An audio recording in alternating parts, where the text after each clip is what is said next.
नमः सिद्धेभ्यः। ॐ नमः सिद्धेभ्यः। ॐ नमः सिद्धेभ्यः। ॐ जय जय जय नमोस्तु नमोस्तु नमोस्तु नमो अरिहन्ताणं नमो सेताणं नमो आयिरियाणं नमो वज्रायाणं नमो लोवे सव्वसाऊणम् ओंकारं बिन्दुसंयुक्तं नित्यं ध्यायन्ति योगिना कामं मोक्षदं चैव ओंकाराय नमो नमः। अविरल शब्द घनोघ प्रक्षालित सकल भूतमकलंका मुनिभिरुपासित तीर्था सरस्वती हरतु नो दुरितान् अज्ञानतिमिरान्धानां ज्ञानाञ्जनशलाकया चक्षुरुन्मीलितं येन तस्मै श्रीगुरुवे नमः। श्रीपरम गुरुवे नमः। परम्पराचार्य गुरुवे नमः। सकल कलुष विध्वंसकं धर्म संबंधिका भव्य जीवमना प्रतिबोधकार्मितं शास्त्रं श्री रत्नकरण्डक श्रावकाचार्य नामधेयम् अस्य मूल ग्रंथकर्तारा श्री सर्वज्ञ देवा तदुत्तर ग्रंथकर्तारा श्री गणधर देवा प्रति गणधर देवा तेषां वचनानुसार माते आचार्य समन्त विरचितं श्रोतारा सावधानतया शृण्वन्तु। मंगलम भगवान वीरो मंगलम गौतमो गणी मंगलम कुंज कुंडाद्यो जैन धर्मोस्तु मंगलम सर्वमंगल मांगल्यम सर्वकल्याणकारिकं प्रधानं सर्वधर्माणां जैनं जयतु शासनं जैनं जयतु शासनं। नमः श्रीवर्धमानाय निर्धूतकलिलात्मनि सालोकानां त्रिलोकानां यद्विद्यादर्पणायति संयम सौरभ साधना जिनको करे प्रणाम त्याग तपस्या तीर्थ का विद्यासागर नाम। देवादिदेव प्रथम तृतीय आदि ब्रह्मा मूलनायक श्री आदिनाथ भगवान की रत्नकरण्डक जी श्रावकाचार्य ग्रंथराज की आचार्य गुरुवर श्री समंत भद्र स्वामी जी महाराज की परम पूज्य संयम धर्म के साक्षात प्रतिमूर्ति आचार्य भगवंत श्री 108 विद्यासागर जी महाराज की मिथ्यात्व भंजक श्रमण पंथ के प्रणेता परम पूज्य मुनि श्री सुधा सागर जी महाराज की क्षेत्र के प्रणेता आचार्य श्री अभिनंदन सागर जी महाराज की उत्तम संयम धर्म की दशलक्षण महापर्व की। श्रोताओं सम्मानीय बंधुओं, हम देखते हैं कुछ लोग प्रतिभावान समृद्धिवान और हर क्षेत्र में कार्यकुशल होते हैं और हम सोचते हैं कि आगे आने वाले समय में ये क्या बनेगा, बहुत बड़ा व्यक्ति बनेगा, अपने जीवन में वो क्या होगा, सफल होगा और एक दिन जीवन के मुकाम पर पहुंचेगा। लेकिन जैसे ही हम कुछ समय पश्चात देखते हैं समय व्यतीत होता है और वह व्यक्ति अपने सफलता के मुकाम पर नहीं पहुंच पाता। मैं बोल लूं या फिर आप बोल लो, तो मैं ही बोल लेता हूं। तो प्रतिभावान होशियार ये होना आवश्यक नहीं है, इनके साथ होना आवश्यक है अनुशासन। क्या होना आवश्यक है? डिसिप्लिन, अनुशासन होना आवश्यक है। आज हम प्रति समय प्रति दिवस अपने समय को क्या कर रहे हैं? व्यर्थ में खर्च कर रहे हैं। हर जगह आप लगाओ, चाहे वो देरी से सोना हो, चाहे टीवी देखना हो, चाहे मोबाइल पे ज्यादा बातें करना हो, चाहे वाद विवाद करना हो, क्या करना हो, वाद विवाद करना हो, बहस करना हो और इधर उधर के प्रपंचों की क्या करनी हो, बातें करनी हो, हम इसमें अपना समय खर्च कर देते हैं और कहते हैं कि हमारे पास क्या नहीं है, समय नहीं है, जबकि पर्याप्त समय है। आप अपनी रोजमर्रा की जिंदगी में जो आपके दैनिक जीवन है, डेली की आप सुबह उठते हो 6 बजे से लेके रात के 10 बजे तक की सारी बातों को एक बार नोट करो और उसमें देखो कि मैं काम जो महत्वपूर्ण कार्य कहाँ पर कर रहा हूँ और कहाँ पर समय को खर्च कर रहा हूँ। आपको पता चलेगा कि 12 घंटे में से आपने 7 घंटे तो व्यर्थ में ही खर्च कर दिए। 1 घंटा बातें करने में, 1 घंटा टीवी देखने में, 1 घंटा बहस करने में, 1 घंटा इधर उधर के खाने में, सोने में क्या कर दिया आपने, समय को खर्च कर दिया। अगर इस समय का महत्व आप समझ गए तो कभी भी अपने जीवन में दुखी नहीं होंगे। समय की वैल्यू उस धावक से पूछो, समय की वैल्यू उस धावक से पूछो जो 1 सेकंड से हार जाता है। कितने सेकंड? Only 1 second.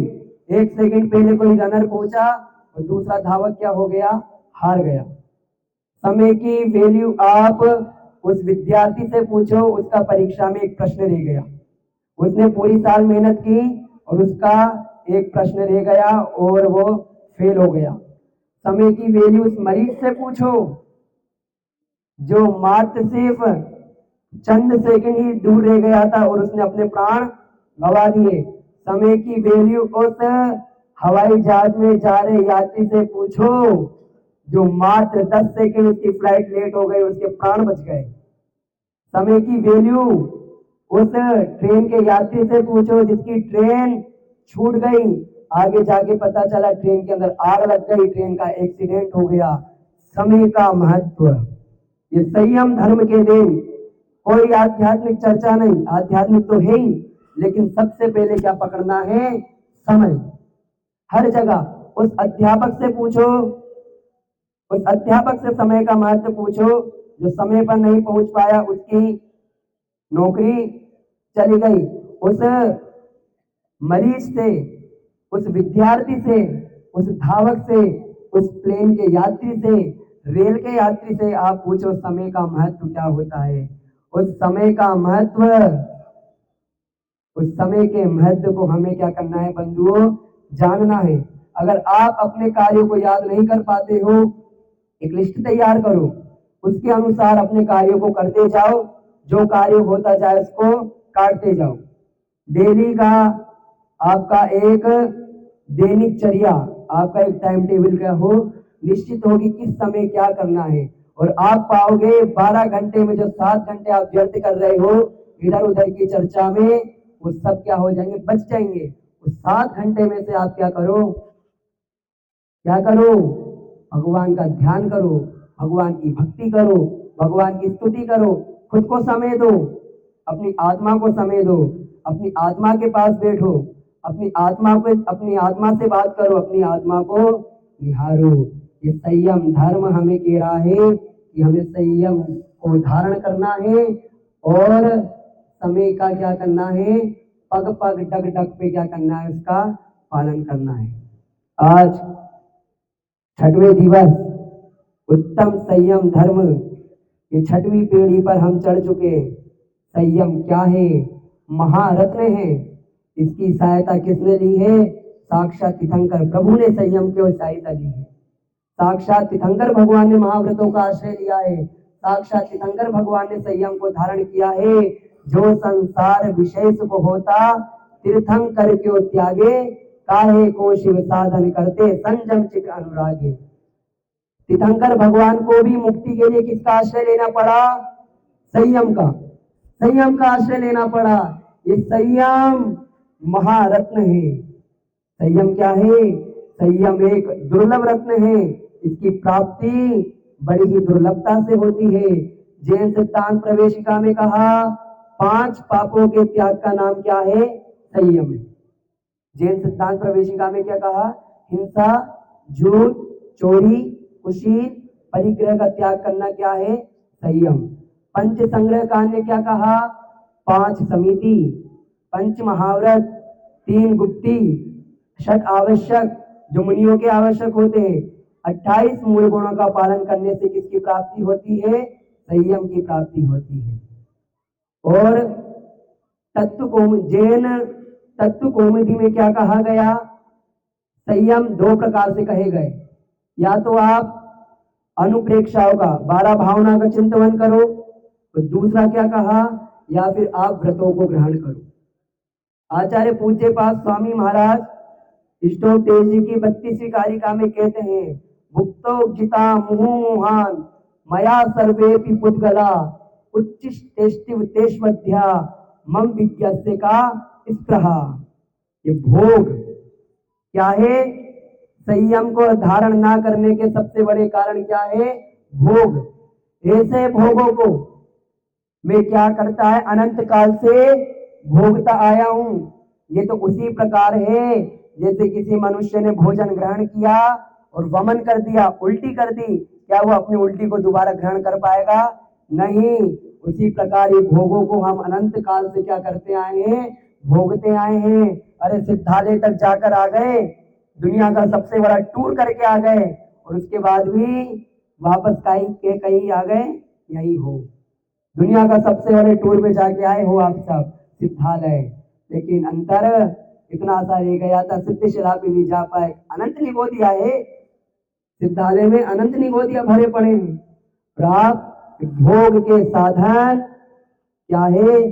संयम को धारण करने में बाधक है। आपने शायद धेरे के चंद्र प्रभु भगवान की कहीं पूजा की हो, तो उसमें 2 पंक्तियां बहुत अच्छी आती है। भोगों में फंस कर है प्रभुवर जीवन को वृथा गवाया है, इस जन्म मरण से मुझे नहीं छुटकारा मिलने पाया है। क्या कहा? हे भगवान, ये भोगों में फंसकर मैंने अपना जीवन क्या कर दिया है? गवा दिया है, और जन्म मरण से मुझे छुटकारा नहीं मिल पाया। वो पंच इंद्रिय के, 5 इंद्रियों के विषय भोगों में आसक्त हुआ, वो स्पर्शन इंद्रिय के लालच में पड़ा हुआ हाथी, जिसको खुजाने में तो मजा आता है, लेकिन जैसे वो अंकुश लगते हैं उसको बड़ा ही कष्ट होता है। स्पर्शन इंद्रिय के वजह से आनंद आ रहा है, लेकिन जब अंकुश लगते हैं तब उसको बड़ा कष्ट होता है। रसना इंद्रिय के वशीभूत हुई वो मछली, पानी के अंदर जैसे आटे की गोली जाती है, वह उसकी ओर क्या हो जाती है? आकर्षित हो जाती है, और मकड़ी को मछली पकड़ने के जाल में फंस करके अपने प्राण को गवा बैठती है। स्पर्शन, रसना, घ्राण, वो कमल के पुष्प पे भूरा सुगंध के कारण बैठ जाता है, और वो कमल का पुष्प क्या हो जाता है? बंद हो जाता है, और वो अपने प्राण गवा बैठता है। वो चक्षु इंद्रिय, चक्षु इंद्रिय के विषय भोग में पड़ा हुआ कौन? वो पतंगा दीपक की लो पर जाके बैठ जाता है और अपने प्राण गवा बैठता है। वो कर्ण इंद्रिय, वो कर्ण इंद्रिय, कर्ण इंद्रिय के वशीभूत हुआ वो कौन? हिरण वीणा की आवाज को सुन करके मंत्र मुक्त हो जाता है, और शिकारी के जाल में फंस करके अपने प्राण गवा बैठता है। इतिहास गवाए ये 5 विषय के भोग कभी भी किसी को रुचिकर नहीं हुए। 5 विषय भोग में फंस करके जीव ने अपने प्राण ही गवाए हैं। तो क्या करना है? इन 5 विषय भोगों से विरक्त होना है। 5 विषय भोगों से क्या होना है? आसक्ति को हटाना है। क्यों? क्योंकि 83,99,999 योनियों को छोड़ करके मात्र मनुष्य योनि में ही क्या पाया जाता है? संयम। 83,99,999 योनियों में संयम धर्म नहीं पाया जाता। कहाँ पे पाया जाता है? मात्र मनुष्य पर्याय में। कैसे? जब भगवान आदिनाथ को वैराग्य हुआ, भगवान की पालकी राजमहल से निकलने वाली थी, देवता और मनुष्य लड़ पड़े। भरत चक्रवर्ती कहता है कि भगवान की पालकी मैं उठाऊंगा, क्योंकि मैं क्या हूं? चक्रवर्ती हूं, भगवान का ज्येष्ठ पुत्र हूं। तो धर्मेंद्र कहता है तू क्यों उठाएगा? क्या कहा? तो होता कौन है? तीर्थंकर भगवान का अभिषेक में करूं, समोसरण की रचना में करूं, मोक्ष कल्याणक हम बनाए, तो वो पालकी तू क्यों उठाएगा? पालकी भी मैं उठाऊं। तो एक गाना बन पड़ा, देव और मानवों में चर्चाएं चल पड़ी, पालकी का कौन हकदार रे, पालकी का कौन हकदार रे। खूब लड़े, खूब बहस चली, अंत में हुआ क्या? आदिनाथ भगवान बोल पड़े, रुको, रुक जाओ, जिसके अंदर संयम को धारण करने की योग्यता है वही पालकी को उठाएगा। वो देवताओं के सर क्या हो गए बंधुओं? नतमस्तक हो गए।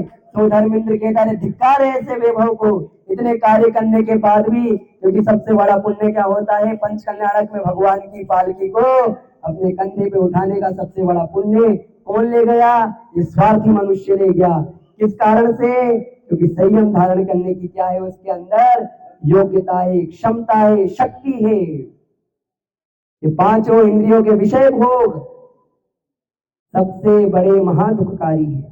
स्पर्शन इंद्रिय, आज यहाँ पे अगर आप गर्मी के अंदर 46 डिग्री टेम्परेचर की गर्मी है, एसी बंद, पंखा बंद, कूलर बंद, बंद कमरे में डाल दो, खिड़की क्या हवा आएगी बस, कोई सहन कर पाएगा? मर जाओगे, मर। अरे भगवान गर्मी हो गई, इतने पसीने बह गए, क्या है ये? स्पर्शन इंद्रिय। पंखा 8 बताया ना भेद, हल्का, भारी, रूखा, चिकना, कड़ा, नरम, ठंडा, गरम। बर्फ मिल रही है गर्मी के अंदर, आहा आनंद आ रहा है। सर्दी के अंदर आग ताप रहे हो, क्या आनंद आ रहा है ना? रूखा, कभी रूखे का स्पर्श किया तो रूखे में आनंद आता, कभी घी मिल गया तो आहा क्या आनंद आ रहा। चिकना चिकना घी है, मालिश कर रहे हो, पाउडर लगा रहे हो, क्रीम पोत रहे हो, फेस वॉश लगा रहे हो, कितनी जीवों की हिंसा से बने पदार्थों का हम क्या कर रहे हैं? स्पर्शन इंद्रिय के अंदर प्रयोग कर रहे हो, संतुष्ट हो रहे हैं। अरे बंधुओं, ये स्पर्शन इंद्रिय तो जब कल्याणकारी होगी जब हमारी स्पर्शन इंद्रिय मां जिनवाणी को स्पर्शित करके धन्य हो जाए कि मैंने अपनी स्पर्शन इंद्रिय को धन्य कर लिया, मां जिनवाणी को अपने हाथों में ले लिया। आज संयम के दिवस, पहला नियम, पहला त्याग करने का है तो हिंसक उत्पादों का प्रयोग करने का सब नियम ले लेना। आज नोट करते जाओ, मैं गिनाते जाऊंगा कहां कहां पे कौन सा नियम। हिंसा के उत्पादों का क्या करना है? त्याग करना है। रसना इंद्रिय, खट्टा, इमली खट्टी मिल गई, मजा आ गया। गुलाब जामुन मिल रहा है, आनंद आ रहा है। नमकीन खा रहे हो, कितना आनंद आ रहा है खाते समय, है ना? खाने के लिए मत जियो, जीने के लिए खाओ। क्या कहा? खाने के लिए मत जियो, जीने के लिए खाओ। भोगों को इतना भोगा कि खुद को ही भोग बना डाला, साध्य और साधक का अंतर मैंने आज मिटा डाला। साध्य साधक का अंतर मिटा डाला। क्या करो? रसना इंद्रिय का त्याग करो। एक अच्छा प्रसंग प्राप्त हुआ कि एक व्यक्ति एक सज्जन के पास पहुंचे, विद्वान थे, उनके पास वो पहुंचा तो कहता है विद्वान साहब आलू को खाने में क्या दिक्कत है? क्या कहा? आलू को खाने में क्या दिक्कत है? विद्वान ने कहा हिंसा होती है। बोले देखो पहले आप बताओ आलू में कितने जीव होते हैं? बोले अनंतानंद जीव होते। आलू के एक कण में इतने जीव है जितने सिद्ध भगवान के हो गए, मोक्ष चले गए। अनंत सिद्ध राशि एक कण में पाई जाती है आलू के।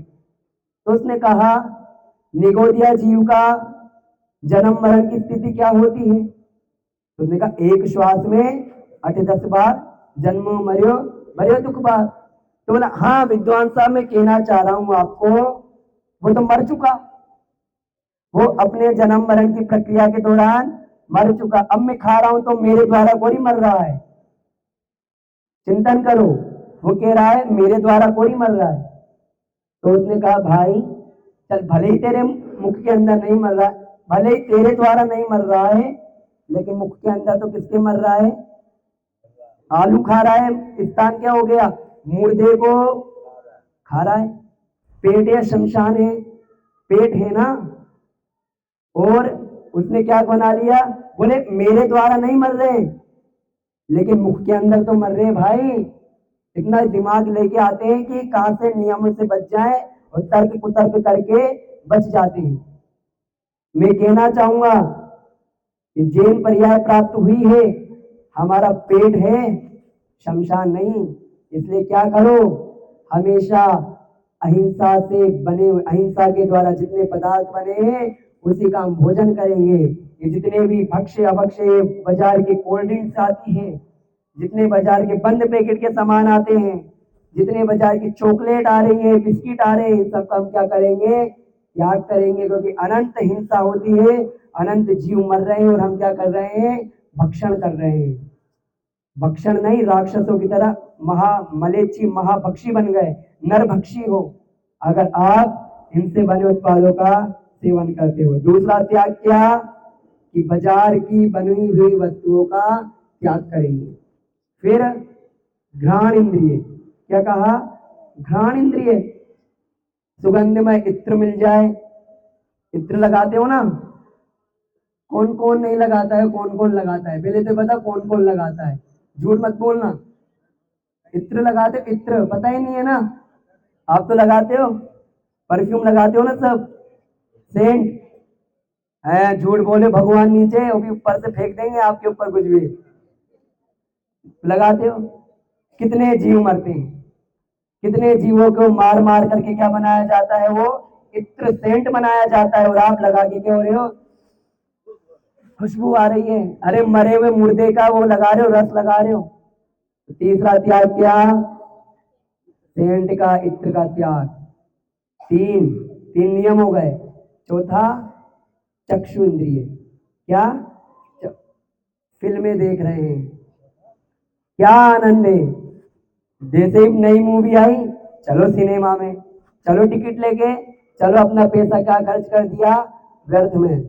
और कभी कोई धार्मिक महापुरुष की फिल्म आ जाए ना, वो नहीं देखेंगे, ये पिक्चरें देखने उसमें मजा नहीं आता है, और इनमें मजा आता है, वो देखने चले जाते हो।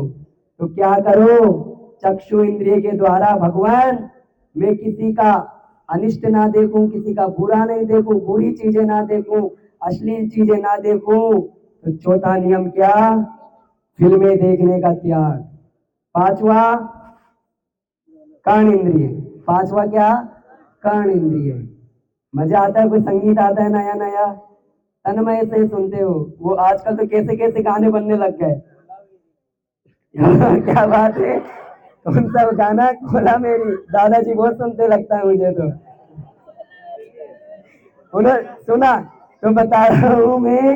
ऐसे संगीत का भी क्या करना है, क्या करना है, और भावना क्या बानी है, भगवान स्पर्शन इंद्रिय के लिए मैंने त्याग कर दिए। ओम भगवान मैंने स्पर्शन इंद्रिय से जितनी हिंसा होने वाली थी त्याग कर दिए थे, अब तो मैं इस स्पर्शन इंद्रिय से क्या करूंगा, वहां जिह्वानी का स्पर्श करूंगा, जिनेन्द्र भगवान का स्पर्श करूंगा, कलश की झाड़ी का स्पर्श करूंगा, भगवान के गंधोदक का स्पर्श करूंगा। रसना इंद्रिय से अब ये भक्ष्य अभक्ष्य की चीजों का त्याग करके मेरे मुख से कैसे वचन निकलेंगे, क्योंकि जैसा खावे अन्न वैसा होवे मन। तो अच्छी चीजें खाओगे तो क्या बनेगा, अच्छा मन बनेगा, अच्छे अच्छे विचार प्रस्फुटित होंगे, अच्छे अच्छे विचार अंतरंग से निकलेंगे। रसना इंद्रिय, घ्राण इंद्रिय, इत्र नहीं सूंघूंगा, इत्र नहीं। जब मंदिर में कभी धूप की खुशबू आए, जब मंदिर के वातावरण में कोई सुगंधता हो, तो वो मेरी नाक को स्पर्श करे, इस सुगंध में माहौल को, इस सुगंध में वातावरण को मैं सूंघूं। चक्षु इंद्रिय, मूवी नहीं देखनी, क्या देखना है, धार्मिक किताबें में पहले किसको देखना है, भगवान को। क्योंकि क्या कहा, नाम है तेरा तारणहारा, कब तेरा दर्शन होगा, तेरी प्रतिमा इतनी सुंदर, तू कितना सुंदर होगा। भगवान की प्रतिमा किस किस को अच्छी लगती है, सुंदर है ना, और साक्षात भगवान आ जाएंगे तो कितने सुंदर होंगे। एक मोदी जी का स्टेचू है और एक साक्षात है। स्टेचू सुंदर होगा, वो सुंदर होंगे, साक्षात वाले सुंदर होंगे। और कर्ण इंद्रिय से गाने नहीं सुनने हैं, कर्ण इंद्रिय से समय सार की गाथाएं सुनेंगे, कुंद कुंद महाराज के साहित्य को सुनेंगे। एक चीज आप इस संयम के दिन कर सकते हो, आप अपने मोबाइल पे रिंगटोन लगाते हो, सबके मोबाइल पे अलग अलग रिंगटोन है। आज सभी जाकर के ये अभी बैठे बैठे अपने मोबाइल की रिंगटोन क्या लगा दो, भक्तामर के श्लोक होंगे, नमोकार मंत्र मत लगाया करो, नमोकार मंत्र नहीं, क्योंकि मानो नमो अरिहंताणम नमो सिद्धाणम बोला और आपने उठा लिया तो पूरा का बजा। आप भक्तामर जी के श्लोक लगाओ, समय सार जी की गाथा बोल के खुद ऑडियो रिकॉर्डिंग करके वो लगाओ, स्टोक देश जी की गाथा अच्छी लगती है वो रिकॉर्ड करके लगाओ, जो आपको अच्छा लगे वो लगाओ। बोलो किसको मंजूर है?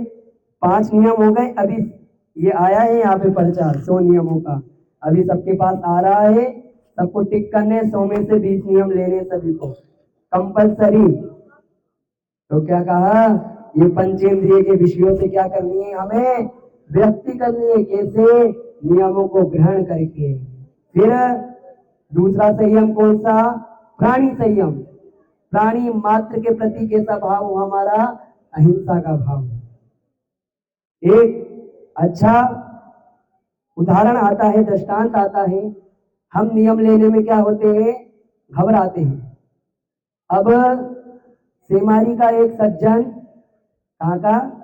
सेमारी का एक सज्जन भगवान महावीर स्वामी के समाव शरण से पास से, भगवान महावीर स्वामी के समाव शरण के पास से निकल रहा था, लेकिन उसको मना कर रखा था कि जैसे ही समाव शरण के पास पहुंचे अपने कान बंद कर लेना। क्या बंद कर लेना? कान। भगवान की दिव्य ध्वनि तुझे नहीं सुननी है। अब वो जैसे जैसे धीरे धीरे जा रहा था, अचानक वश उसका पैर किससे टकरा गया? पत्थर से टकराया। कान में जो उंगलियां रखी हुई थी वो क्या हो गई? अलग हो गई। इतनी देर में भगवान की वाणी सुनाई दी, देवों की छाया नहीं होती और देवों की आंख नहीं झपकती, देवों की पलकें नहीं झपकती। फिर उसने वापस कान बंद कर लिया। क्या कर लिया उसने? वापस कान बंद कर लिया और धीरे धीरे बढ़ते जा रहा था। रास्ते में उसे सेमारी के 2 डाकुओं ने क्या कर लिया? उठा लिया और अपने साथ लेकर के चले गए और एक बिस्तर के नीचे हथियार लगा दिए और उससे कहा बैठने के लिए। उसको जब होश आया, बेहोश करके लेके गए थे ना, उसको जैसे होश आया उसने देखा इसकी छाया है, पहले तो नजर गई और आंखें भी एक बार बार बार क्या हो रही है? झपक रही है। फिर उसको एकदम से भगवान की बात याद आ गई। क्या आ गई? भगवान की याद आ गई कि देवों की छाया नहीं होती, देवों की पलकें नहीं झपकती। उसने तुरंत भाप लिया। जैसे ही डाकुओं ने क्या कहा उसको, पलंग के नीचे, पलंग के ऊपर बैठो, पलंग के नीचे क्या रखे हुए थे? हथियार थे नुकीले। उसने भगवान की वाणी को याद किया, शस्त्र को उठाया और दोनों डाकुओं को चकमा दे करके भाग कर आ गया। सारांश इतना सा है कि भगवान की एक वाणी सुनी कि देवों की छाया नहीं होती, देवों की पलकें नहीं झपकती, और वो अपने प्राण बचा करके आ गया। नियम की महिमा इतनी होती है कि एक कौवे के मांस का त्याग मात्र करने से वह पुरुरवा भील भी क्या बन जाता है? भगवान महावीर स्वामी बन जाता है। वो एक छोटे से नियम की महिमा ये होती है कि अनंत चतुर्दशी के दिवस मैं किसी जीव को फांसी नहीं दूंगा, और उस नियम के प्रभाव से यमपाल चांडाल भी नियमपाल बन जाता है। क्या बना? यमपाल चांडाल से नियमपाल बन गया। उस झूठ के त्याग करने का नियम लेने से कितने अंजन चो ने श्रद्धान मात्र किया था भगवान का, आड़म ताड़म कछु न जानम सेठ वचन परमाणम बोल करके छीके काट दी और वो भी पहुंच गया था जिंदत सेठ के पास पहुंच गया और अंजन चोर भी मोक्ष चला गया इस नियम की। क्योंकि कहा ना, घुटनों के बल चलते चलते पैर खड़े हो जाते हैं, तो छोटे छोटे नियम एक दिन बहुत बड़े हो जाते हैं। छोटे छोटे नियम भले ही आपको लगते हैं, भले ही आपने किया कि मैंने आज परिश्रम का त्याग किया, लेकिन ये आने वाले समय में नियम आपको बहुत पुण्य की फल की प्राप्ति कराने वाला है। संयम, प्राणी संयम, स्पर्शन, पृथ्वी का एक, जल का एक, अग्नि का एक, वायु का एक, वनस्पति का एक और तरस का एक की। कितने स्पर्शन इंद्रिय जीवों की हम हिंसा करते हैं। लाइट जलाई, स्पर्शन इंद्रिय, पृथ्वी का एक, पत्थर, जमीन आदि पे चल रहे पत्थर को हमने ठोकर मार दी, इसको इधर फेंक दिया, दीवार पे लात मार दी। कितनी जगहों पे हम क्या करते हैं, पृथ्वी का एक जीवों की हिंसा कर रहे हैं। जल का एक, नहाते समय व्यर्थ में क्या कर रहे हैं, जल का दुरुपयोग कर रहे हैं, जल को ऐसे ही फेंक रहे हैं और जल का दुरुपयोग बहा रहे हैं व्यर्थ में। कितनी हिंसा जल का एक जीवों की कर रहे हैं। अग्नि का एक, व्यर्थ में लाइट जला दी, उपयोग के लिए तो लो, लेकिन व्यर्थ में लाइट जला रहे हो, व्यर्थ में अग्नि जला रहे हो, व्यर्थ में गैस जल रहा है, व्यर्थ में कूलर चल रहा है, व्यर्थ में एसी चल रहा है, व्यर्थ में पंखे चल रहे हैं। कितनी अग्नि का एक जीवों की हम हिंसा करते हैं।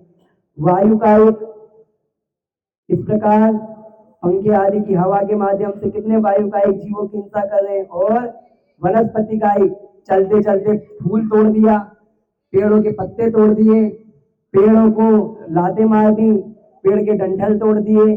कितने अनेक प्रकार से हम कितने जीव हिंसा करते हैं। वनस्पति का एक जीवों की हम क्या करते हैं, हिंसा करते हैं। और त्रस का एक, 2 इंद्रिय, 3 इंद्रिय, 4 इंद्रिय, पंचेंद्रिय जीवों की हम क्या कर रहे हैं, प्रति समय पग पग पे हम क्या करें, हिंसा कर रहे हैं। चींटी को मार दिया, बिच्छू को मार दिया, लट को मार दिया। और आज के समय में तो इंसान इतना गिर गया है कि पंचेंद्रिय जीव साक्षात इंसान को ही मार डालता है। बंधुओं, कब हमारी आत्मा जागेगी, कब हमारे जीवन में ये संयम का बीज प्रस्फुटित होगा कि हम जीवों की हिंसा ना करें। जीवों की हिंसा का त्याग करना क्या नाम है, प्राणी संयम। संयम की महिमा समझो। काय छहो प्रतिपाल, पंचेंद्री मन वश करो, संयम रतन संभाल, विषय चोर बहु फिरत है। कौन से चोर फिरत है, विषय चोर। किसको चुराने के लिए, संयम रूपी रत्न को चुराने के लिए कौन फिरते हैं, विषय रूपी चोर फिरते हैं। तो क्या करो, छोड़ो, आसक्ति कम करो। स्पर्शन इंद्रिय से आसक्ति कम, रसना से कम, घ्राण से कम, चक्षु कर्ण से कम। वो भगवान तीर्थंकर भगवान को क्या किसी से आसक्ति थी क्या, भगवान को केवल ज्ञान हुआ। कुबेर को अहंकार आ गया कि अब क्या करना है। पहले समवसरण का निर्माण करने के बाद कुबेर को क्या आ गया, अहंकार आ गया कि मेरे से श्रेष्ठ कोई नहीं है। मैंने क्या किया है, भगवान के समवसरण का निर्माण किया है। सोधर्म इंद्र की आज्ञा से कुबेर इंद्र फूला नहीं समा रहा था। कौन, कुबेर इंद्र फूला नहीं समा रहा था कि अब तीर्थंकर भगवान आएंगे। साक्षात तीर्थंकर प्रभु जब मेरे द्वारा निर्मित समवसरण के अंदर विराजेंगे तो मेरी क्या होगी, बहुत वाहवाही होगी, मेरी क्या होगी, तारीफ होगी। और वो फूला नहीं समा रहा। लेकिन जैसे ही तीर्थंकर भगवान समवसरण में प्रविष्ट हुए, तीर्थंकर भगवान का प्रवेश हुआ, तीर्थंकर भगवान समवसरण से 4 अंगुल जाकर ऊपर क्या हो गए, विराजमान हो गए। और कुबेर इंद्र का अहंकार क्या हो गया, चूर चूर हो गया। और तीर्थंकर भगवान को भी किसी चीज से क्या नहीं थी, आसक्ति नहीं थी, मोह नहीं था। उस जाया ने 90 करोड़ स्वर्ण मुद्राएं देकर, कितनी, 90 करोड़ स्वर्ण मुद्राएं देकर वो रत्न के 4 कंबल खरीदे थे। रत्न के कितने कंबल, 4 कंबल खरीदे। और क्या बनवा दी थी, उनकी जूतियां बनवा दी थी। क्या बनवा दी थी, जूतियां। एक दिवस छत पे वो जूतियों को भूल गई और कौवा अपनी चोंच में पकड़ के क्या ले गया, जूती को ले गया और राजा के राजमहल में फेंक दिया। राजा को अचंबा हुआ कि मैं खुद नहीं खरीद पाया, ये राज्य में इतना धनवान कौन हो गया जो रत्नों की क्या बना रहा है, जूतियां बना रहा है।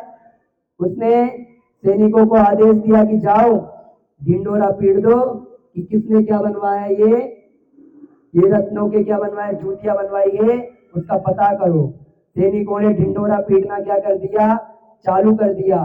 और जब ढिंडोरा पीटा तब जाया ने क्या कहा, अरे क्यों ढिंडोरा पीट रहा है, ये रत्न की जूतियां किसने बनवाई है?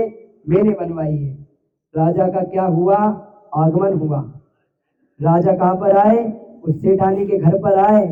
उस सेठानी के घर पर आकर के जब देखा कि इतना सुंदर क्या है, हवेली है, इतना सब कुछ है, रत्नों की जूतियां हैं, और जब जहाँ पे स्नान करते हैं उसके अंदर क्या थे? इतने सारे आभूषण। तो राजा ने अपनी रानी से कहा, देखो मेरे डर के कारण सेठानी ने जल के अंदर क्या छिपा दिए हैं? क्या छिपा दिए? आभूषण छिपा दिए। जब राजा को सेठानी ने कहा, राजा को सेठानी ने कहा कि आज तुम्हें क्या करना है? भोजन यहीं पर करना है। भोजन में जब जाकर देखा, भोजन में जब जाकर देखा तो वो सुकुमार मुनि क्या कर रहे थे? दानों को चुन चुन कर खा रहे थे, क्योंकि एक भी अगर गलत चला गया बीमार पड़ जाते, और सूर्य का प्रकाश भी जिनके तन को नहीं सुहाता था, सूर्य का प्रकाश पड़ जाए तो जल जाए, राई का दाना गिर जाए तो खून आ जाए। लेकिन उन सुकुमार मुनि की उन रत्न जड़ित ज्योतियों में, भोग विलासों के पदार्थों में तनिक मात्र भी रुचि नहीं थी। और आज हमारे पास एक सुंदर सी छोटी सी चीज क्या आ जाए, हम उसमें फूले नहीं समाते। क्या नहीं समाते? फूले अपने ईमान को नष्ट कर डालते। कहाँ चला जाता है संयम धर्म? क्योंकि पाइथागोरस ने कहा है, वह मनुष्य स्वतंत्र नहीं है जिसके जीवन में अनुशासन नहीं। वह मनुष्य स्वतंत्र नहीं है जिसके जीवन में अनुशासन नहीं है। अनुशासन तो आवश्यक है। मैं आपसे पूछता हूं, आपको एक बढ़िया सी सुंदर सी कार में 150 की रफ्तार से, कितने की रफ्तार से? 150 की रफ्तार से हम क्या कर रहे हैं? रवाना कर रहे हैं। आपको जाना है। शर्त यह है, कार के अंदर ब्रेक नहीं होगा। शर्त क्या है? कार के अंदर ब्रेक नहीं होगा। और कार किससे चलेगी? 150 की रफ्तार से। बैठोगे या नहीं बैठोगे? बैठेंगे ना। ब्रेक का बाद में पता चला, पहले को नहीं पता है, और पहले पता चल गया तो नहीं बैठोगे। जिस प्रकार बिना ब्रेक की गाड़ी, बिना ब्रेक की कार क्या है? बेकार है। उसी प्रकार संयम के बिना क्या है? जीवन बेकार है। आज किसी भी कंपनी में आप जाओगे, किसी भी कंपनी में आप गए, अनुशासन से कार्य करना पड़ेगा। इंटरव्यू होगा, उसमें अनुशासन से जाओगे। ड्रेस पहनोगे, अनुशासन पूर्वक कैसा लहजा हो, बोलने का ढंग क्या हो, कैसी चाल है, कैसे उठ रहे हो, कैसे बैठ रहे हो, कैसे खड़े हो रहे हो, किस प्रकार का आपका आचरण है। बॉडी लैंग्वेज क्या? बॉडी लैंग्वेज दर्शा देती है आदमी का ओदा कि आदमी कैसा है, आदमी के अंदर कितना अनुशासन है।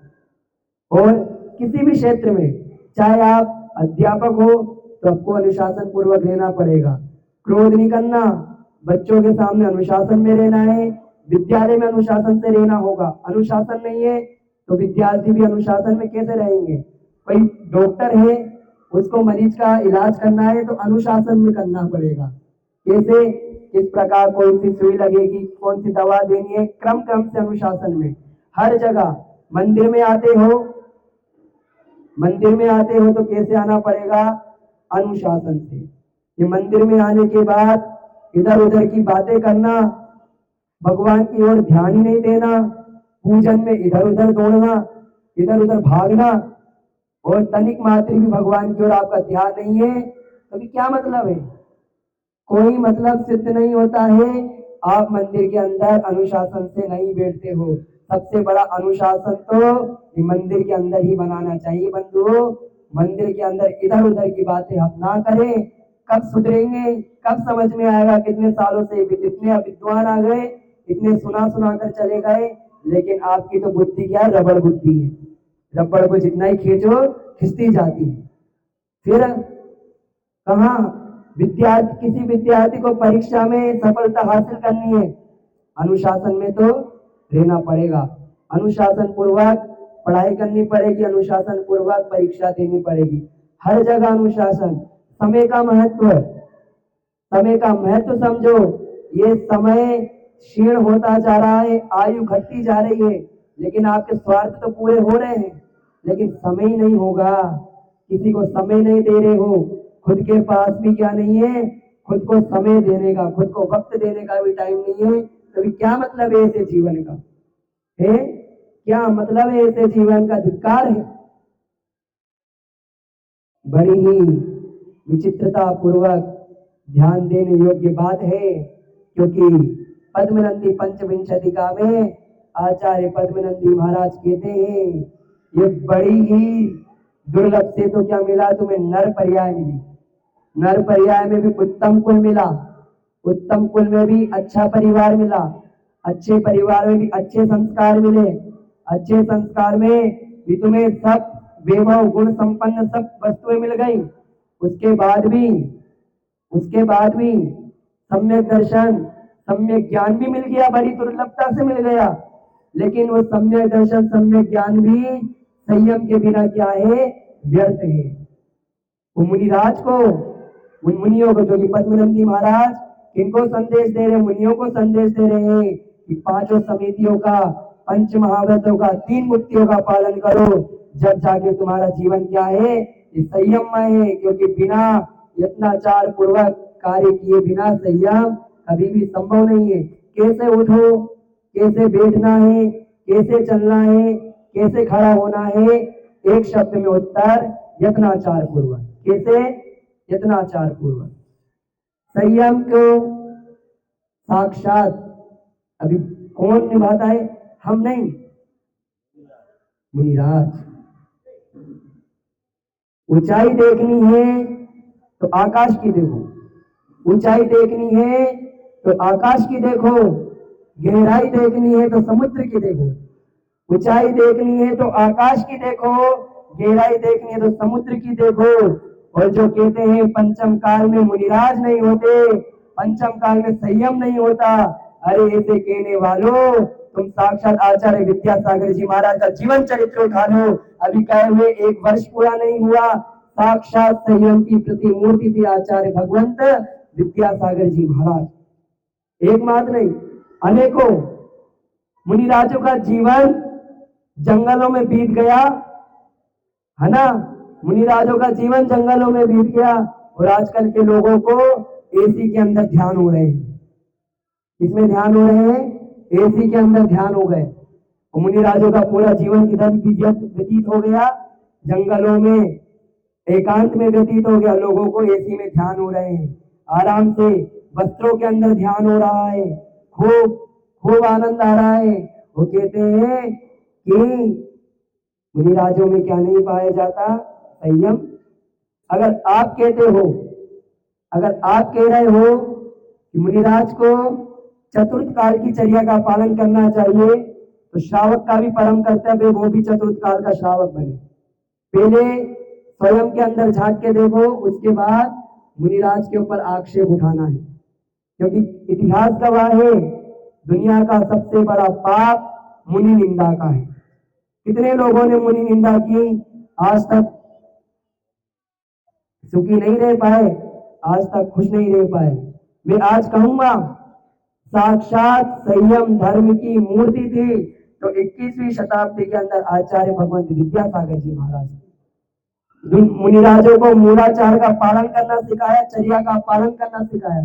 क्योंकि चतुर्थ काल में कोई मुनिराज तपस्या कर रहे थे, उस समय तो वज्रशम नाराज सेनन होता था, उत्कृष्ट सेनन के माध्यम से ध्यान करते थे। आज पंचम काल में तो क्या है, हीन सेनन होने के बावजूद भी 36 घंटे का खड़े होकर के ध्यान कर रहे हैं, इतनी चर्या का पालन कर रहे हैं। एक अमेरिका का कौन आया यात्री आया, उसने, हमारे भारतीय ने उससे कहा कि यहाँ पर लोग 36 दिन तक क्या कर लेते हैं, उपवास कर लेते हैं। अमेरिका ने बोला इम्पॉसिबल इम्पॉसिबल, अगर एक व्यक्ति एक दिन के अंदर 8 गिलास पानी नहीं पिए तो वो जिंदा रह नहीं सकता।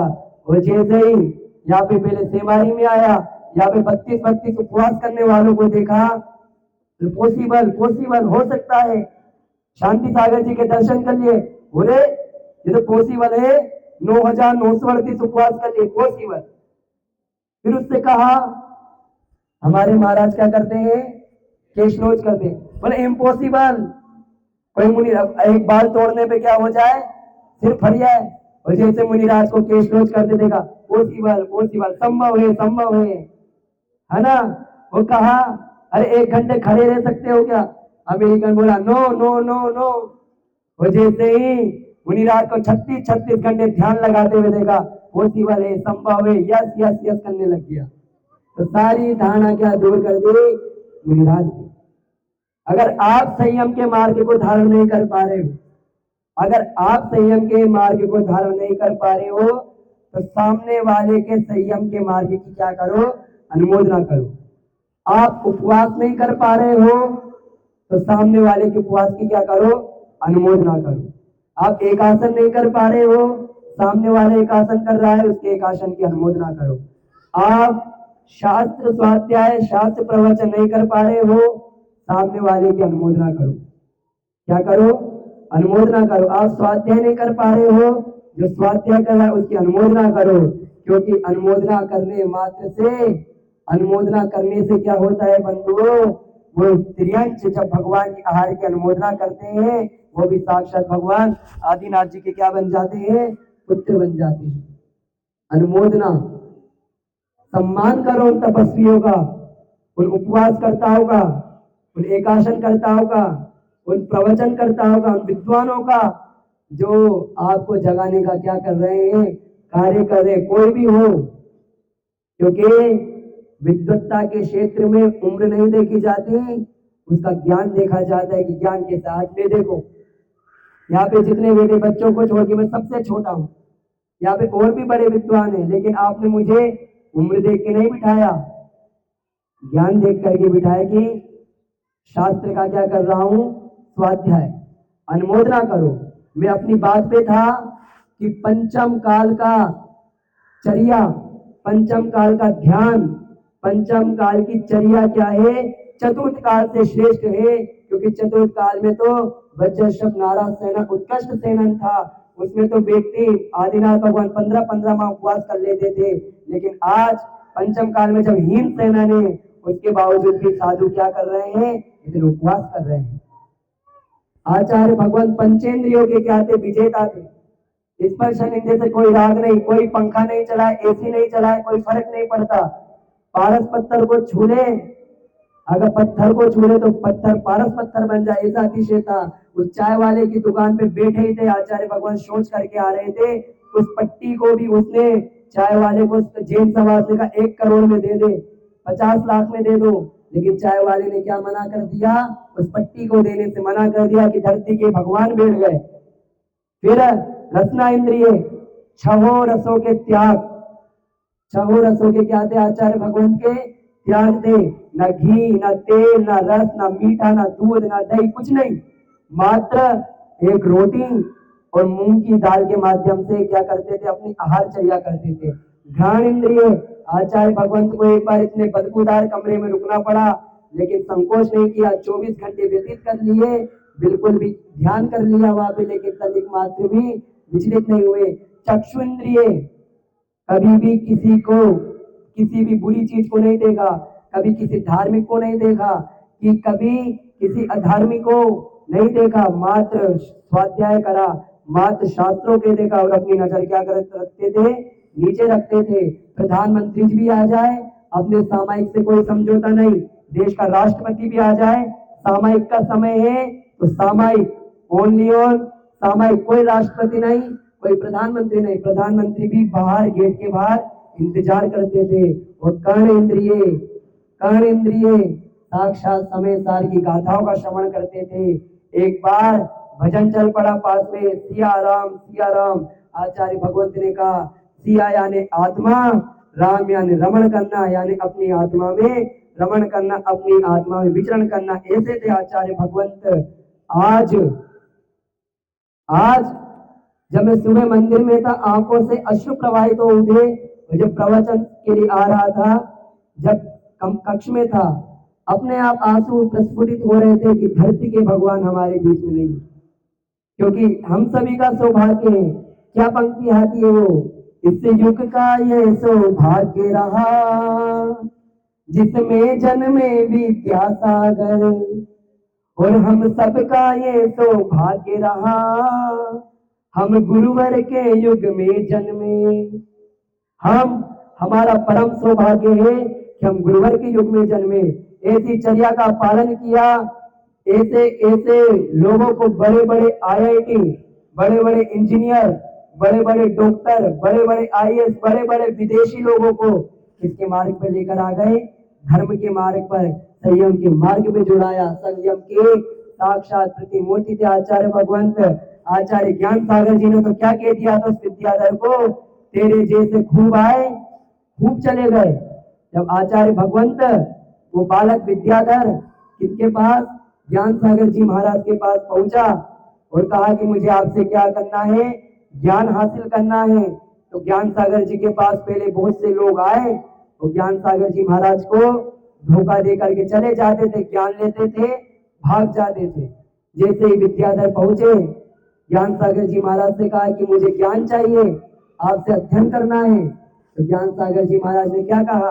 तेरे जैसे बहुत आए और बहुत धोखा दे करके चले गए।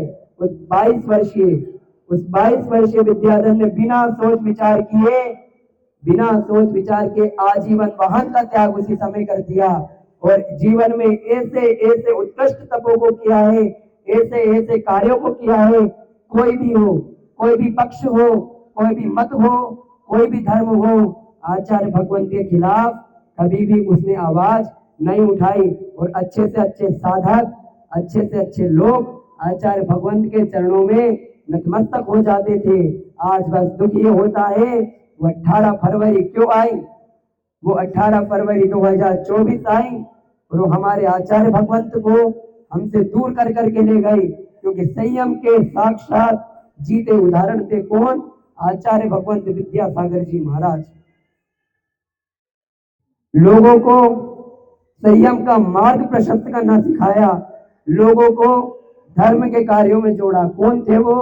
आचार्य भगवंत विद्यासागर जी महाराज, जिनके गुणों का वर्णन अगर मैं पूरे समुद्र की शाही बना डालूं, पूरे जंगलों के, पूरे वन के पेड़ों को कागज बना डालूं, तब भी आचार्य भगवंत का गुण, उनका स्मरण वर्णित नहीं किया जा सकता।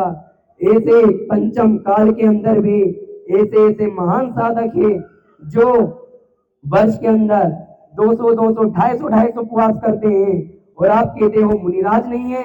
मुनिराजों की निंदा, ऐसी निंदा बढ़ती जा रही थी। जयपुर के अंदर मुनिराजों के चित्र फाड़े जा रहे थे, मुनिराजों के चित्रों को पैरों से कुचला जा रहा था, मुनिराजों को प्रताड़ित किया जा रहा था। आचार्य भगवंत शांति सागर जी महाराज को जबरदस्ती संलेखना धारण करनी पड़ी, क्योंकि कुछ अज्ञानी जनों ने चश्मे को भी क्या मान लिया था? परिग्रह है। अरे अज्ञानियों, चश्मा अगर मुनिराज पहन रहे तो ज्ञान का उपकरण है, स्वाध्याय कर रहे हैं। और 85 वर्ष की उम्र में आचार्य शांति सागर जी महाराज को जब आंखों से दिखना कम हो गया था, जबरदस्ती आचार्य भगवंत को संलेखना धारण करवाई गई। आचार्य शांति सागर जी के साथ इतना अन्याय हुआ, इतना अन्याय होता रहा मुनिराजों के साथ। पंचम काल में भी श्रेणिक राजा है, पंचम काल के अंदर भी ऐसे वो लोग बेटे हैं, ये तो सोमदत्त ब्राह्मण, तो सोमदत्त जैसे लोग हैं जो मुनिराजों पर उपसर्ग कर रहे थे। लेकिन कहा ना, अन्याय का पक्ष ज्यादा दिनों तक नहीं चलता है और उदय हुआ। अगर उस समय विष्णु कुमार मुनि ने 700 मुनियों का उपसर्ग दूर करके शमन संस्कृति रक्षा दिवस का घोषित किया था, तो उसी दिवस, उसी समय जब भगवान के आचार्य महाराजों की फोटो फट रही थी, आचार्य महाराज को प्रताड़ित किया जा रहा था, मारा जा रहा था, तो वर्तमान के विष्णु कुमार मुनि बन करके वो आचार्य भगवंत के स्वीयों के शिष्य मुनि श्री सुधा सागर जी महाराज ने एक ही दहाड़ लगाई थी कि अब शमनों की, मुनियों की रक्षा के लिए बहुत हो गया, बहुत प्रताड़ित कर दिया गया, अब तो मुनिराजों की रक्षा का संकल्प उठाना है। क्योंकि पंक्तियां दी गई, वर्तमान के भरत क्षेत्र में सिद्ध और अरिहंत नहीं, 3 परम पद धारी दिखते, सूरी पाठक और मुनि। आचार्य उपाध्याय साधु कौन है? साक्षात जिनेन्द्र भगवान के प्रतिरूप है। आचार्य कुंद स्वामी महाराज ने भी जैन धर्म के 3 लिंग कहे। पहला जिनेन्द्र भगवान का लिंग, दूसरा आर्यकाओं का, तीसरा उत्कृष्ट श्रावक श्राविकाओं का। लिंग जैन धर्म के अंदर ही महाराज जी की एक ही घोषणा थी कि अब बहुत हो गया, बहुत हो गई दादागिरी, बहुत हो गया मुनियों का अपमान, अब तो श्रमण संस्कृति की क्या करनी है, स्थापना करनी है। क्योंकि अभी 21,000 वर्ष हुए हैं, 21,000 वर्षों में 2,500 वर्ष ही खर्च हुए हैं, 18,500 वर्ष अभी क्या है, बाकी है। 18,500 वर्षों में भी धर्म की क्या होने वाली है, प्रभावना होने वाली है। यही बात तो आचार्य समंतबद्ध स्वामी महाराज युक्तानुशासन ग्रंथ में लिख कर गए हैं कि अभी भी 18,500 वर्ष धर्म की अद्भुत प्रभावना होगी। लेकिन जैन धर्म की प्रभावना की कमी का कारण क्या है, श्रोताओं की अनुपस्थिति और सच्चे वक्ताओं का अभाव। क्या कहा, सच्चे वक्ताओं का अभाव और श्रोताओं का अभाव। किस कारण से, दर्शन मोहनीय कर्म के कारण वह जीव भगवान का श्रद्धा नहीं कर पाता और चारित्र मोहनीय कर्म के आश्रय से भगवान के मार्ग पर नहीं चल पाता। और ये जैन धर्म का प्रकाश नहीं, अब इमेज नहीं बनानी है, अब तो संयम के माध्यम से जैन धर्म की इज्जत को बरकरार रखना है। ये संयम, क्योंकि जैन धर्म एक ही चीज के लिए जाना जाता था, भूतकाल में संयम, वर्तमान में भी संयम और आने वाले समय में भी संयम के लिए ही जाना जाएगा। तो आचार्य भगवंत के आशीर्वाद से पूज्य मुनिश्री ने एक ही घोषणा की, अब श्रमणों की रक्षा का संकल्प है। अब ऐसी ध्वजा फहरानी है, ऐसे धर्म की अद्भुत प्रभावना करनी है जिससे मुनियों की क्या हो, रक्षा हो। क्योंकि यही हमारी क्या है, अभी मार्गदर्शक है, संयम की साक्षात प्रतिमूर्तियां हैं। आपके लिए हमें चतुर्थ काल के मुनिराज चाहिए, तो आप चतुर्थ काल के श्रावक बनने की योग्यता ले आओ। मैं चतुर्थ काल के श्रावक आपके सामने चतुर्थ काल के मुनिराज उपस्थित कर दूंगा, जिससे आप चतुर्थ काल के श्रावक बन गए।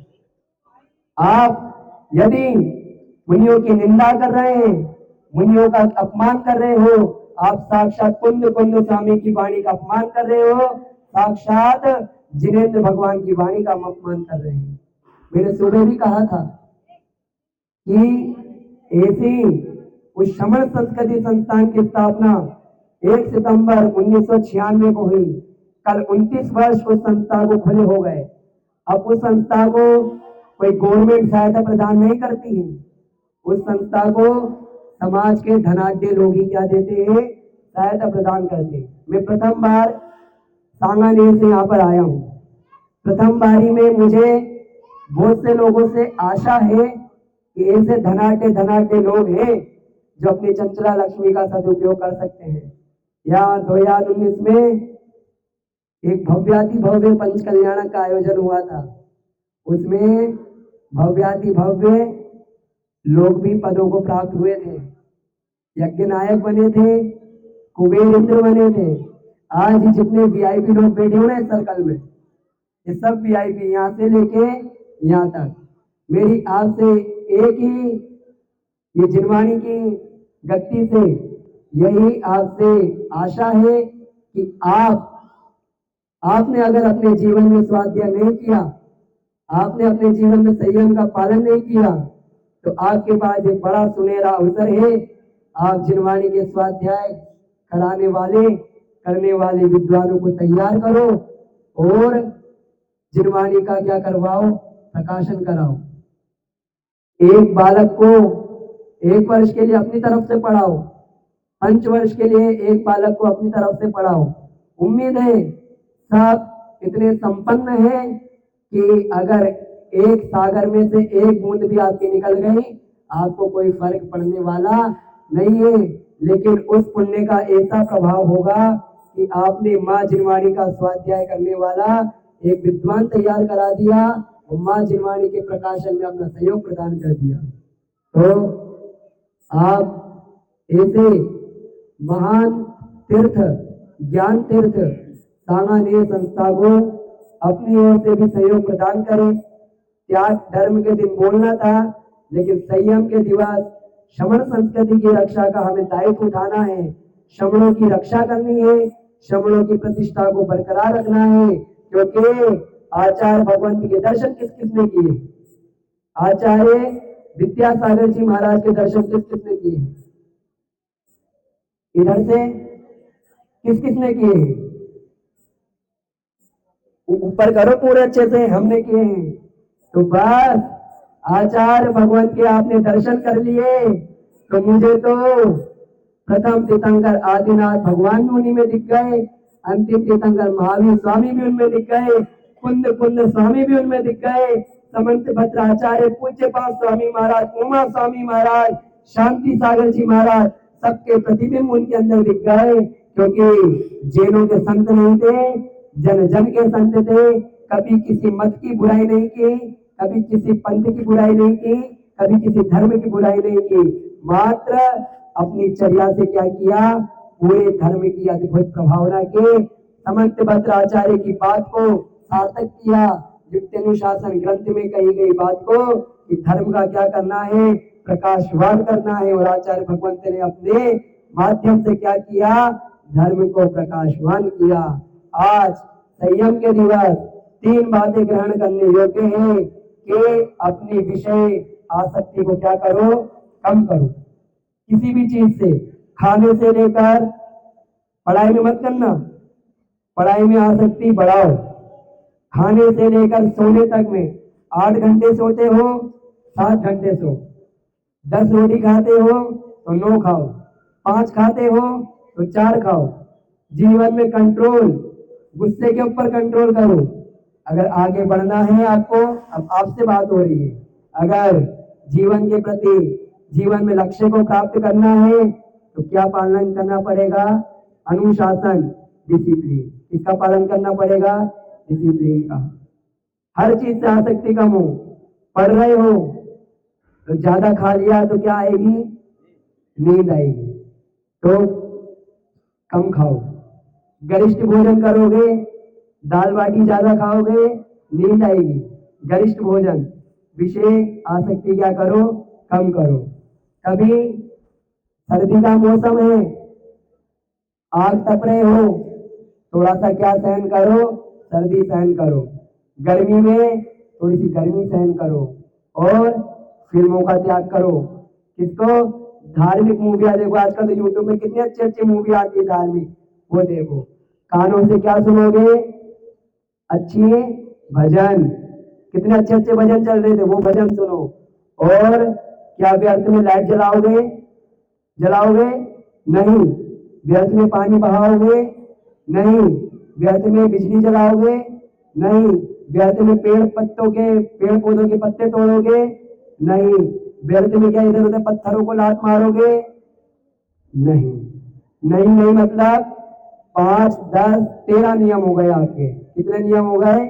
13। और आज क्या करना है हमें? कल लड्डू बनाया था, आज घर बनाना है। क्या बनाना है? घर। कैसा घर? नींव होगी सम्यक दर्शन की। नींव कौन सी होगी? सम्यक दर्शन की। दीवार कौन सी होगी? सम्यक ज्ञान की। और छत कौन सी होगी? सम्यक चारित्र की। तो पहले मैं बोलूंगा, फिर अपन रिपीट करेंगे। सम्यक दर्शन नींव बना लो, सम्यक ज्ञान दीवार बनाओ, सम्यक चारित छत डलवाओ, मोक्ष महल तैयार। जय जयकार, जय जयकार, जय जयकार, धन्य लियो अवतार। जय जयकार, जय जयकार, जय जयकार। बोलो। सम्यक दर्शन नींव बनाओ, सम्यक ज्ञान दीवार बनाओ।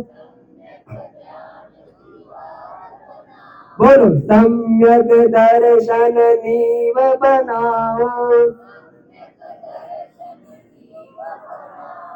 सम्यक ज्ञान दीवार बनाओ, सम्यक चारित्र छत डलवाओ, फिर मोक्ष महल तैयार,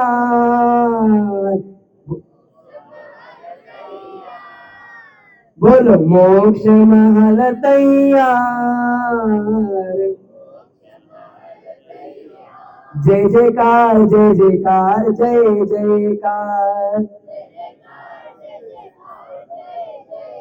अब लड्डू कब बनेगा? पहले घर बनेगा। पहले क्या बनाओगे? घर। तो आज घर बनाना है किसका? सम्यक दर्शन की नींव हो, सम्यक ज्ञान दीवार हो, सम्यक चारित्र छत हो, क्या तैयार हो जाएगा? मोक्ष महल तैयार हो जाएगा। और फिर आपकी क्या होगी? जय जयकार जय जयकार। कैसे? मोक्ष महल तैयार हो गया तो उनकी क्या होती है?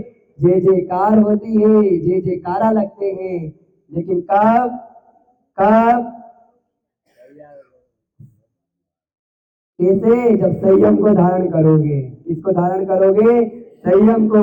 हमारी चर्चा प्रारंभ हुई कि कैसे आदमी व्यस्त रहता है, कैसे अपने कार्य को टालता है। आज एक लिस्ट तैयार करो, किस कार्य को किस समय करना है और कैसे कैसे करते हुए हमें आगे बढ़ना है। दूसरी बात, वो भगवान से जानो, वो भगवान की पालकी का उदाहरण समझो कि संयम को धारण करे बिना हम आगे नहीं बढ़ सकते। 83,99,999 योनियों में क्या है? संयम नहीं है। मात्र मनुष्य योनि में क्या है? संयम है। ऐसे संयम को हम धारण करें, अपने जीवन में नियमों को ले और उस पुरवा भेल, यमपाल, चांडाल, अंजन चोर, इनसे शिक्षा लेते हुए कि नियम, छोटे छोटे नियम एक दिन हमें बहुत बड़ा बना देते हैं। आचार्य पूज्यपाद महाराज की बात को ध्यान रखें कि भोगे हुए पदार्थ कितनी बार भोगोगे? क्या अपनी उल्टी को वापस खा लोगे क्या? नहीं। वो पाइथो गोरस की बात को याद रखो। सूत्र पढ़ते हो ना पाइथो गोरस का? तो पाइथो गोरस ने बात कही थी, वो मनुष्य कभी भी स्वतंत्र नहीं है जिसके जीवन में संयम नहीं है। अब ये 100 नियमों की नियमावली क्या है? 100 नियम की सभी के पास पर्चा आने वाला है।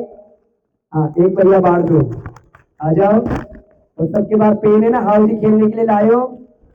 हाँ, चलो ये बांटो सबको। मैं यहाँ से पढ़ रहा हूँ और आपको क्या लेना है?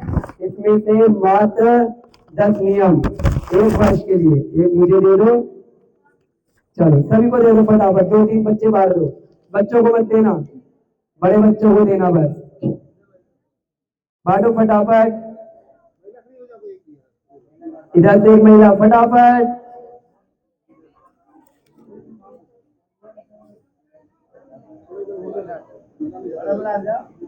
और ये बातों को मात्र सुनना नहीं है, इनको क्या करना है? ग्रहण करना है। नियम लेना है आपको।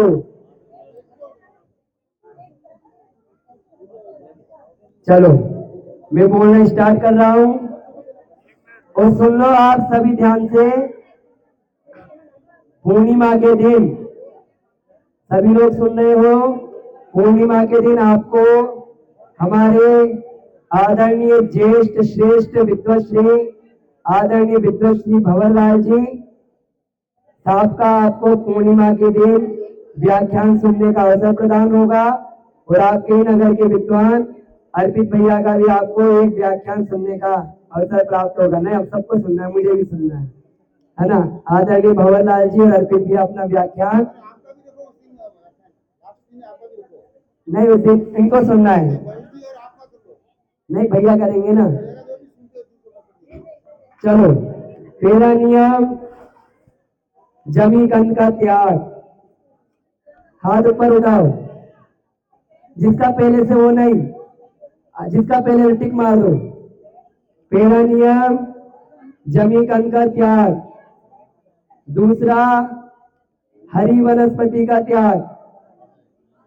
नहीं, देखो मैं 100 पढ़ रहा हूं, जो आपको अच्छे लगे फिर इसके ऊपर अपना नाम लिखो और टिक लगाते जाओ। तीसरा नियम, रात्रि भोजन त्याग। कितने लोग ले रहे हैं रात्रि भोजन का त्याग? पक्का? हंसी हंसी मजाक मजाक में मत लेना, सीरियस। 1 वर्ष के लिए, 1 वर्ष रात्रि भोजन का त्याग। जिनके हैं तो उनके रहने दो। चौथा, रात्रि में जल का त्याग। किस किस का त्याग है? रात्रि में जल का त्याग। पांचवा, कच्चे पानी का त्याग, नारियल पानी का त्याग। छठा, कच्चे फलों का त्याग। सातवां, अनछने जल का त्याग। आठवां, मंदिर जी में चप्पल पहनकर नहीं जाएंगे, घर से नंगे पैर जाएंगे। नवे में व्यर्थ मोबाइल का त्याग। समयावधि, बच्चे शांत रहो और आप बातें मत करो। व्यर्थ में मोबाइल नहीं चलाना है। फिर 10वें में कहा टीवी देखने का त्याग। 11वें में प्रतिक्रमण करना। 12वां, सचित्र फलों का त्याग। 13वां, न्यूज़पेपर पढ़ने का त्याग। जो धार्मिक है नहीं, न्यूज उसको छोड़ दो। 12वां है सचित्र त्याग, सचित्र फलों का त्याग करना है। 11वां है प्रतिक्रमण करना, सामायिक करना, आलोचना पाठ पढ़ना। 14वां है चाय का त्याग। ये बोले कौन ले रहा है? चाय का त्याग। चुगली करने का त्याग। ले रहे चुगली करने का त्याग। असंभव, अध्यक्ष जी कह रहे असंभव। 16वां है सामायिक करना। 17वां, ब्रह्मचर्य का पालन करना। 18वां, 30 मिनट स्वाध्याय। ये कौन ले रहा है? 30 मिनट का स्वाध्याय ले रहे हो? किसी से झगड़ा नहीं करना। अरे आप बच्चे बातें मत करो, शांत, मेरी बात सुनो। किसी से झगड़ा नहीं करना, अपशब्द बोलने का त्याग, मूवी देखने का त्याग। अब बच्चे पे टिक लगा दो, कोल्ड ड्रिंक का त्याग टिक लगा दो, आइसक्रीम के त्याग पे टिक लगा दो, बाजार का मीठा नमकीन त्याग, मंदिर में मर्यादित व सादा वस्त्र पहनना, पेस्ट का त्याग, हिंसा उत्पादक, शैम्पू का त्याग, घास पर चलने का त्याग, खड़े होकर खाने का त्याग, होटल में जाने का त्याग, नए वस्त्र खरीदने का त्याग। छोड़ दो छोड़ दो। 6 बजे के पहले उठना, सभी को जय जिनेन्द्र कहना। ये कौन ले रहा है? सभी को जय जिनेन्द्र कहना। और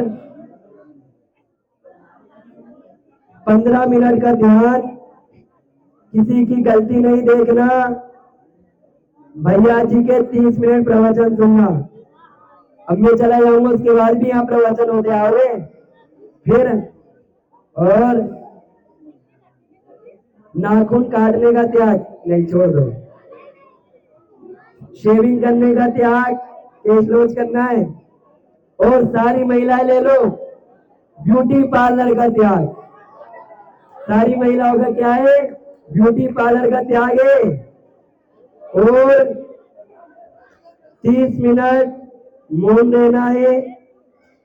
पंखा चलाने का त्याग, अभिषेक करेंगे देखेंगे, शांति धारा करेंगे देखेंगे, पूजन करेंगे, विधान करेंगे।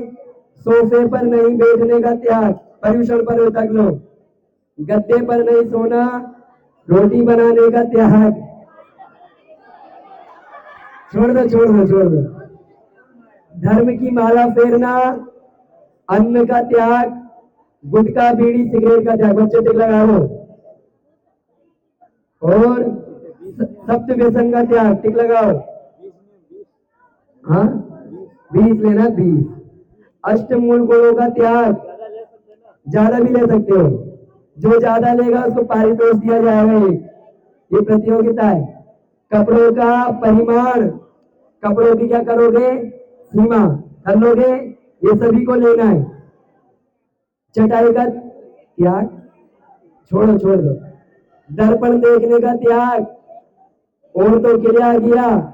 क्रीम सेंट का त्याग, व्यापार करने का त्याग नहीं, छोड़ दो। कुर्सी पर बैठने का त्याग, हेयर कटिंग का त्याग छोड़ दो। एक आसन करना, नेल पेंट का त्याग, जितनी लड़कियां बैठी हैं सब त्याग कर दो। नेल पेंट का त्याग, जूते चप्पल का परिमाण, एक जोड़ी जूता, एक जोड़ी चप्पल, एक जोड़ी सैंडल, बस। हाँ, और समावसरण में मंदिर में कोई पहन के नहीं आएगा। और रथ यात्रा के अंदर कोई भी जूते चप्पल पहनकर नहीं आएगा। बच्चे टिक लगा दो। फास्ट फूड का त्याग, बाजार की समस्त चीजों का त्याग छोड़ देना, इसका भी मत करना। शतरंज का त्याग, धान सुपारी का त्याग, सुपारी का त्याग लगा दो। कॉफी पीने का त्याग, जीव दया पालन करना, टिक लगाओ। गीजर के पानी का त्याग, मंदिर में खुले बाल रखकर नहीं आना, काले कपड़े पहनने का त्याग, बार बार संवारने का त्याग, लाइट चलाने का त्याग, एसी का त्याग, अपने घर पर जैन ध्वज लगाना। सभी लोग देखो, मेरा गला बैठ गया, मुझे बोल लेने दो। अपने अपने घर पर एक एक जैन ध्वजा लगानी है सभी को। कल में जितने जैन घरों के बाहर से निकलो, 2 दिन का समय है, सभी के घर पर एक एक जैन ध्वजा फहराती पाया जाए। सभी के घर पे एक एक जैन ध्वजा लग जाए। जिसके घर पर जैन ध्वजा नहीं लगी पाई जाएगी, 1000 रुपए का फाइन। पूर्णिमा तक, अरे बच्चे शांत रहो। पूर्णिमा तक समाज आपके लिए जैन ध्वजा की व्यवस्था कर देगी। क्षमावाणी के दिन तक सभी के घर पर जैन ध्वजा लगी हो। मैं क्षमावाणी के दिन सभी के घर पे क्षमा याचना करने आऊंगा। जिस घर पर जैन ध्वजा नहीं होगी, 1000 रुपए का दंड लगेगा। हाँ, आज ही क्षमावाणी के दिन आऊंगा। हाँ जी, हाँ, आज भी लगा हाथ से ही बना सकते हो, लेकिन वो गल जाएगी ना, कपड़े की बनाना। लाल मिर्ची का त्याग, गेम खेलने का त्याग, कौन से पुए ताश वगैरह। ड्राई फ्रूट का त्याग, दिन में पानी कितनी बार, भोजन कितनी बार, 1 बाल्टी पानी से नहाना। लगा लो, देख लगा लो। साबुन का त्याग, कपड़ों से साबुन लगाने का त्याग। मंदिर में सेल्फी का त्याग, मंदिर में सेल्फी का त्याग। बार बार झाड़ू लगाने का त्याग, ग्राम से बाहर जाने का त्याग, विशेष परिस्थिति में छूट। पाउडर लिपस्टिक लगाने का त्याग, सारी औरतें लगा लो लिपस्टिक का त्याग। हवाई जहाज में बैठने का त्याग, नहीं नहीं लो, मत लो। और चॉकलेट, ब्रेड, बिस्किट का त्याग। अनावश्यक वाहन में बैठने चलाने का त्याग। अमर्यादित आचार पापड़ का त्याग। ऊपर से नमक का त्याग। लिफ्ट में बैठने का त्याग। दही बड़ा द्विदल का त्याग। दाल और बेसन, वो दही और बेसन का त्याग। प्रतिदिन दान करना, ये लगा लो टेक। नित्य देव दर्शन, रात्रि भोजन जल छान कर पीना। फिल्मी गाने सुनने बोलने गाने का त्याग। बाजार की दवाइयों का त्याग। जो नियम लिए उनका दृढ़ता से पालन करना। बोलो, किसने कितने नियम लिए, ये बंद कर दो। कांति जी, ये बंद कर दो, ये रिकॉर्डिंग।